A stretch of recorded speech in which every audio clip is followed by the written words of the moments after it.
Welcome, everybody. We are Marvelous Musings. I'm Agraj, Maddie, and that's Naranjan, Naranjan. this is where you say your thing. You wanted to do the intro today. Come on, man. We're talking about the Sinister Six. That's Thanks right. a lot. So the Sinister Six, as everyone knows, are a group of six Spider-Man baddies. There's a variety of iterations of the Sinister Six. We've seen many different villains take their spots on it. We've seen Vulture, Electro. In fact, the original included Vulture, Electro, Mysterio, Craven the Hunter. Who am I missing? Doc Ock. Doc Ock, and there's Green someone Goblin else. was.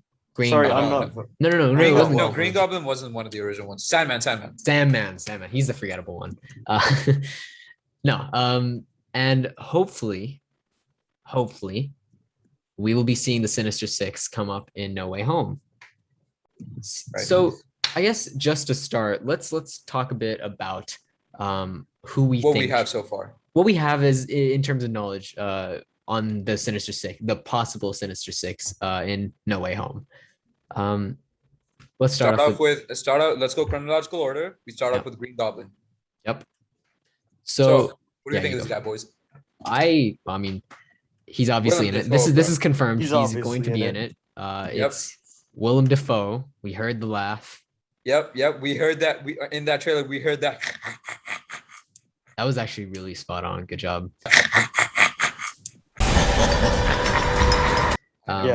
Yeah. Normally we don't. I've watched that scene in that trailer for so long because I love that scene so much, and the laugh just stuck with me. Yeah, no, it's clearly Willem Dafoe's cackle. Watch it be some other actor who's like really spot on with his Willem Dafoe impression. Yo, imagine it could be guys. It could be Naranjan. Naranjan, what are you not telling us? Oh. Wait, what? Shocking revelations in today's episode. Yo. It's not actually Willem Dafoe. It's Dan DeHaan's version of the Goblin from The Amazing Spider-Man 2. Lame. No. Lame. Okay, yeah, that is pretty lame. Okay, no, but yeah, it's pretty obvious. It's gonna be Willem Dafoe's Green Goblin again. Which is great to hear because everyone loves him. Everybody loves Willem Dafoe. Who you can't hate the guy. I mean, what's to hate? He's Willem Dafoe. What is there to hate? He's Willem Dafoe. Yeah, he's somewhat of a scientist himself. Yeah. Moving on. Who's next? Yes. Mr. We go chronological order. So Doc Ock. Mr. Alfred Molina's Dr. Octopus. We know he's in. We all saw him. So I mean, you never know. Maybe that was a deep fake. Yo, they love doing fake shots. They love doing fake shots and trailers. I demand order in our court. I don't know why I said that. We don't have a court, but I do demand order because I don't think they could have faked Alfred Molina as well as they faked Naranjan into acting like Willem Dafoe. You just don't want to believe the truth. Okay, fine. Yeah. Okay. Well, what are your reasons for why Alfred Molina will show up, Addy? Well, for starters, I saw him in the flesh. Can't be right. Okay, yes, we know Alfred Molina is going to be in this movie. What do we think about that? I love the actor. Amazing. He's amazing. And Spider-Man 2 was for a very long time titled as the best Spider-Man movie of all time. Yeah. Which was Doc Ock's main movie, obviously. So I have high hopes for this. And when I saw the trailer, I didn't think they would show any of the members of the Sinister Six. Yeah. And also he was like the second one to like confirm that he's going to be returning, which is really funny. And if I may just add, Spider-Man 2 has also like long been called one of the best superhero movies of all time, like up there with The Dark Knight Rises and Logan, because these are some really good movies, and Spider-Man 2 is one of the best, and Alfred Molina is definitely one of the best as well. Yeah, for sure. I love that, man. Let's talk about number 3 on the list. So if we're going chronological Mr. order, Jamie Foxx. No, it would be Sandman next. When you say chronological order, you mean in terms of the movie releases? No, but let's talk about the ones who were confirmed first, because we still don't know if Sandman's confirmed. Jamie Foxx, again, incredible actor. Love that guy. He's very attractive. Very attractive. You gotta have at least one of those in every episode, you know. I love Jamie Foxx. I think he's a fascinating actor, and I really want to see more of him because he's amazing and an amazing actor. And in The Amazing Spider-Man 2, because of the plot, I feel like his backstory could have been done better. And I wish his relationship with Spider-Man could have built up more. Maybe fleshed out more a little. That would have been good. Fleshed out more a little bit, right? Because the Sony interfered too much with the movie. There was a lot of unnecessary plot lines, and it didn't really have enough time for Electro, who's supposed to be the main villain of the movie. So yeah, it just wasn't fleshed out well. And also, I want to be honest here. A lot of stuff with the amazing movies, they were amazing, but there were things that could have been more amazinger. Amazinger. Because at that time, Sony wanted to make their own universe because the MCU was developing around that time as well. Yeah. So because of that greed, they stuffed everything for future movie plans into that one, The Amazing Spider-Man 2 movie, which ultimately gave it a bad rating. And if you remember at the end of that movie, I don't know if you guys remember this, but near the end it seemed like they were gearing up towards their own Sinister Six sort of thing. They were showing Doc Ock's little like octopus arm backpack there. Yeah. They also showed the Rhino suit and the Vulture wings. Vulture wings as well. Yeah. And there's that as well. Also, it's confirmed that Electro in this movie is going to be yellow to be more comic accurate in No Way Home. Thank you. Yeah. I mean, the blue was cool as well, but I like both anyway, so I don't really care. I want to say something here, like with regards to the non-Marvel potential cinematic universes. Honestly, I felt they were okay in the sense that they gave amateur YouTubers like us a good chance to make content, but other than that, I feel like there was a lot that could have been a lot better done. And with what are you talking? With regards to the other extended universes that some of the Spider-Man movies hinted at, could have been a lot better done. Yeah. Right. So who's number 4? Now we're going to the we're going into the ones that have been alluded to but not confirmed yet. So we'll start off with Sandman. Yeah. So Thomas Hayden Church's Sandman was last seen in the Spider-Man 3. The regrettable Spider-Man 3. So it was 2009, I think. 2009. Yeah, he was probably my favorite part of that movie. I agree. Yeah, but like he would have been a much better part of the movie if they hadn't completely changed how Uncle Ben died and thus that felt really rushed and odd. Yeah, but the actor himself was brilliant, and I do agree that he was the best part of the movie. Yep, he definitely had good motivation and stuff. I will add, however, once again, more content for amateur YouTubers like us was all of the interesting lines that we got from Spider-Man, namely, "See ya, chump." Yeah, that was one of my favorites. That's true. That was useful. Yes. I guess.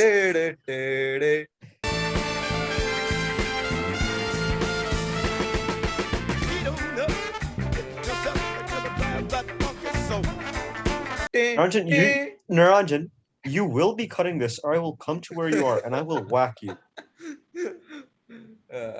Please don't cut think that. He's cutting that. Anywho, I don't. Please cut that. We don't want our viewers to think that hosts routinely threaten physical aggression on one another.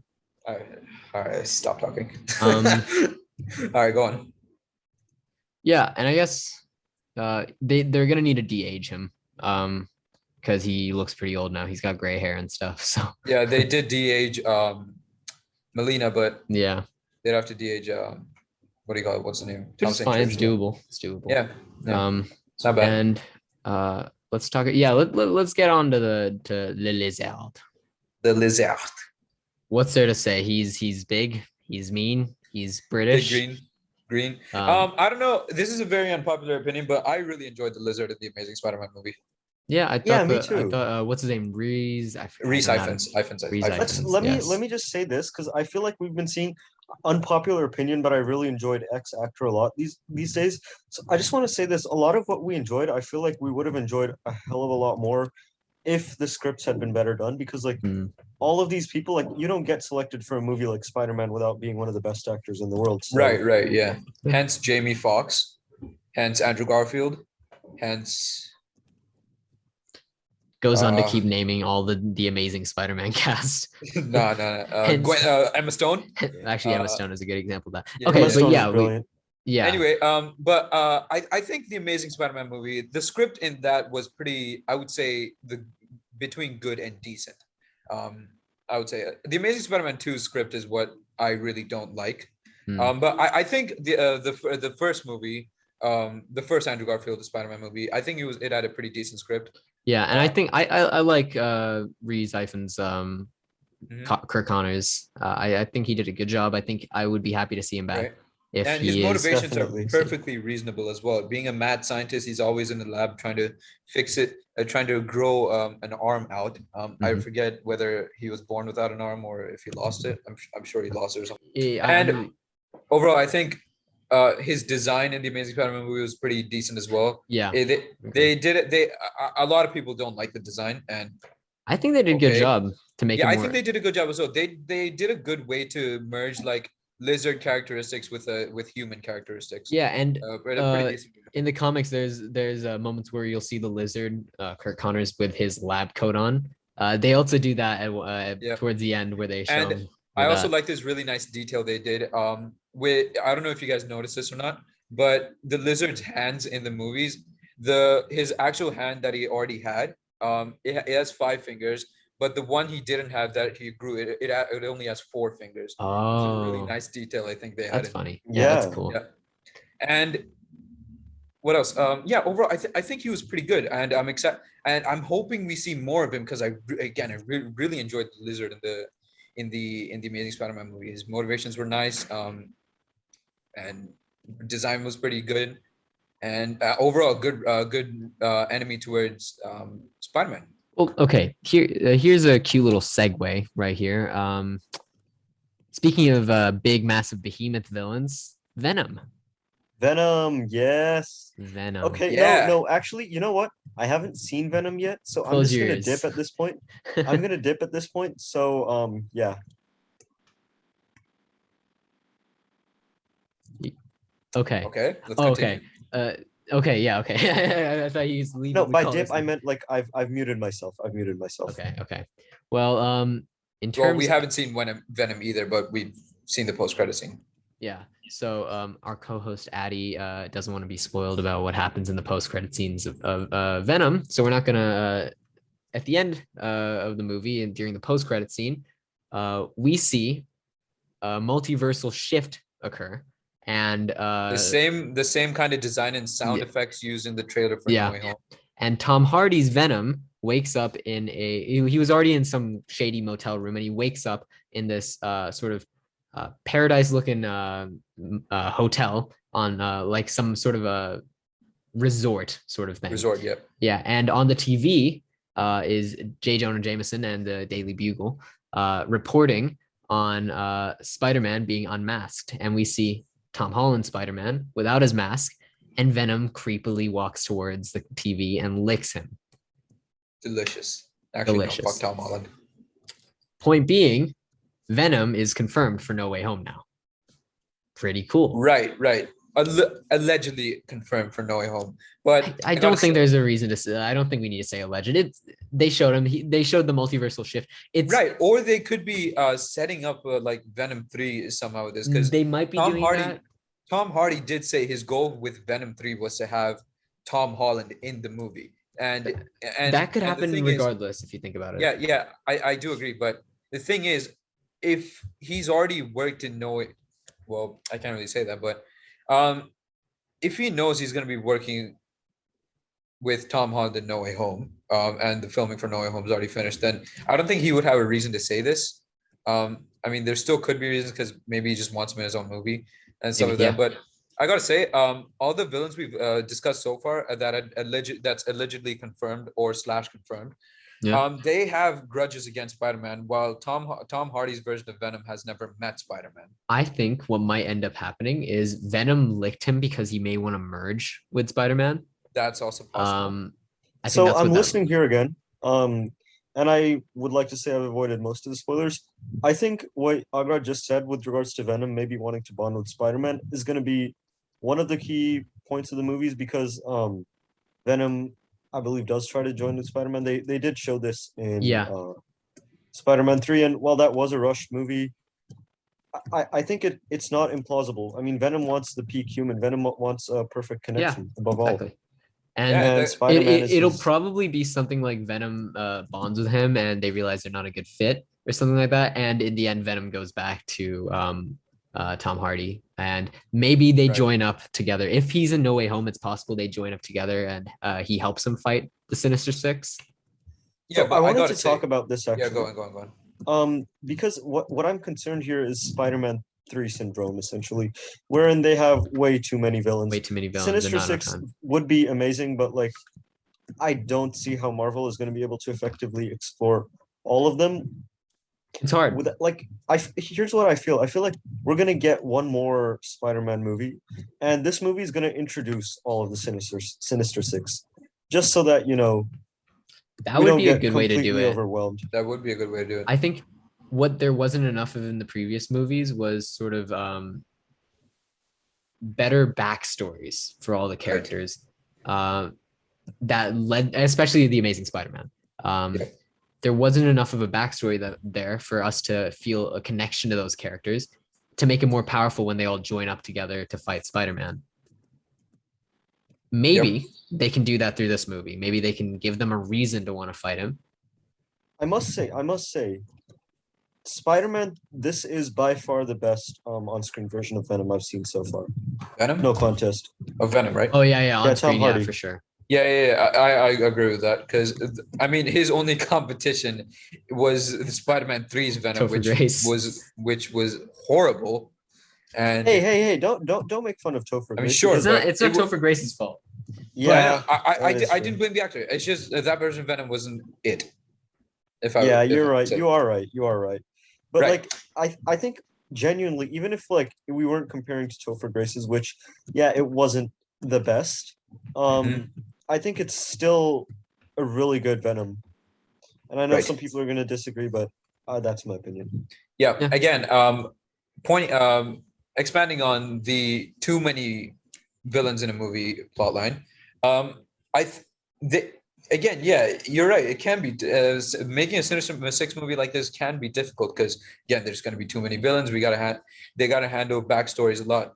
But I think that's one of the benefits of having these characters come from different universes of movies we've already seen, because a lot of the fans have already seen those movies and already know their backstories to a lot. But then again, newcomers might not know so much about these villains because they might not have seen the older Spider-Man movies and are freaking kids who started off with Tom Holland movies. Again, I mean, I like Tom Holland, and I feel you're being a bit unfair to him here, but I do agree with your take, actually. At the same time, we need to remember, at the end of the day, movies exist so that producers can make money. And, if you end up doing a lot of fan service to older fans who may or may not actually end up watching, you might end up actually losing out on the key objective, which is getting new and younger fans. True. So you need to strike that fine balance between all the good and the old, and also making sure that the new audience are able to keep up. You're right. This entire movie is going to be full of fan service. Oh, exactly. Yeah. And I'm here for it. Yeah, I'm here for it as well. I still think newcomers are still going to enjoy it, because if they're watching these new Spider-Man movies, they probably love Tom Holland as Spider-Man and will watch it regardless. Hence, getting new people into the MCU and stuff like that. Especially if it's going to be some big budget movie like this, that's probably going to be bigger than Endgame. It's going to be more famous and much more people are going to be watching it. So they're going to be getting new people regardless. Yeah, in my opinion. That's a fair enough thing. But again, although they can use the backstories of previous universes villains, an important part in storytelling is also not to assume that the audience already knows people's backstories and stuff. That's why Spider-Man's backstory with the whole Uncle Ben dying was redone in the Amazing Spider-Man movies. Although a lot of people found it unnecessary to have that in. The next trailer should be coming out November. It's coming out in November. That's a month. November. Late October, but rumors say early November. Which makes sense because Eternals comes out in November 4th, I think, something like that. They give the trailer off with Eternals in the theaters. That makes completely sense. Yeah, no, but completely sense, ladies and gentlemen. I would like to. That makes complete sense to everyone. Yes, our co-host's exceptional ability and grasp of the English language. Right. Anyway, these were some of the villains that we discussed so far. So, and there are possible. What did we discuss? So we discussed Venom, Green Goblin, Electro, Sandman, Lizard, and Doc Ock. Right. There's obviously, Mysterio, there obviously Scorpion. Right. There obviously Vulture. could be like, maybe not all those villains could actually be the case. Maybe one of them might be different, because in that scene I want to say something at this point. I think Vulture needs to make a comeback. If you guys remember, we rated him pretty highly, and that's because his Vulture was very, very good. Right. He's also still alive, unlike Mysterio. And he's also I hope Mysterio's dead, like proper dead. I don't want him to come back, to be honest. Right. In that scene in the trailer where Peter gets jump scared in the dark by some creature, now that Venom is confirmed, there's a lot of speculation whether it's actually Lizard or Venom. And right? I think it's a Lizard. I could see it being see either happening, but I think it's a Lizard. I would suggest it's Venom, simply because the Venom movies made more money, I believe, than the Amazing Spider-Man movies. I'm not sure. And also Venom is much more recent. Yeah, so the younger audiences are going to be a lot more. Right. That's true as well. But if they're looking at money's sake, then they wouldn't have Jamie Foxx in the movie with his Electro. No, Jamie Foxx is a very famous actor, though. So people like his I know that, but I don't think how much money the previous movies made plays a role in this, because I think the main thing is fan service. Right. I think I misphrased. The reason I said money is because, it's much more recent, and even though you can say Amazing Spider-Man is a better movie, but Venom is definitely a bigger movie in terms of its worldwide reach. And especially with how Marvel is trying to make inroads into more international audiences. Yeah, he's not wrong. I wouldn't be surprised, actually, if Lizard wasn't even in this movie. Yeah, I wouldn't either, but I hope he is in it, because it'd be cool. I want him to come back. I hope he's in it. And again, that scene, it could either be Lizard or Venom. I think it's Lizard because I keep seeing a tail. I don't know about you guys. I think a Garage also sees a tail in the. I did see a tail, but I could see it also being Venom, and that could just be a trick of the light or something. Yeah, and also the sound effect that was made with when that thing was jumping, it sounded a lot like Lizard more than Venom. There you go. I would say. I don't know about that point. And the thing is, the muscles on that thing, Lizard is pretty muscular, but Venom is jacked. Venom is made of muscle. And those bulges that Venom has on his shoulder area, that I can see that clearly through this to that figure. So I think that could be Venom, but I guess we'll see.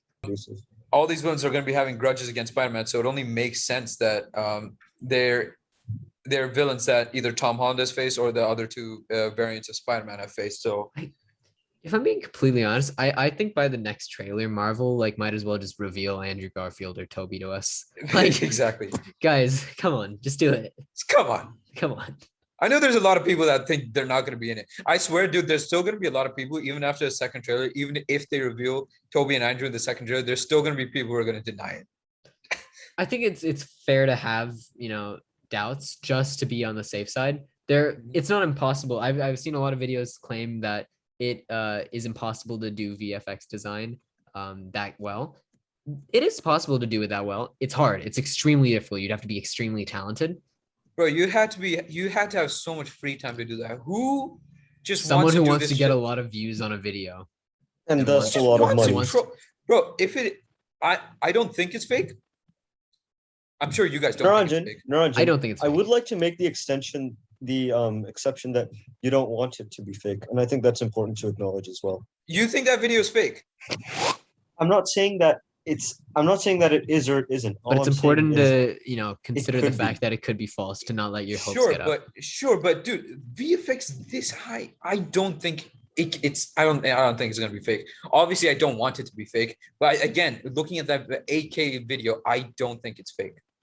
Yeah, that's what I'm saying. It would be very difficult to fake especially since Sony's been taking them down. Right. To be completely honest, it's very it's very possible, and okay, you're gonna hate me for this, but it's possible that he's not in it, and it's actually a Sony leak that they created to gain more popularity for the movie.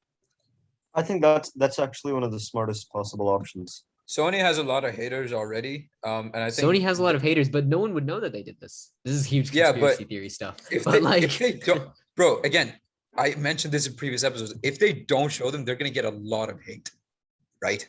Especially if they're bringing back their villains.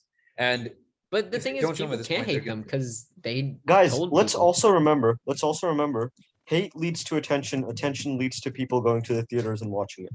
That's true. Let's remember that at the end of the day. Also, if a lot of people will be going to the theaters solely to see Toby and Andrew, and if they find out they're not going to be in the movie, they're not going to go. Okay, that's it. I hope you enjoyed listening to us rant and talk about the Sinister Six for 30 minutes. Thanks, guys. Thank you. Bye. Take care, everyone.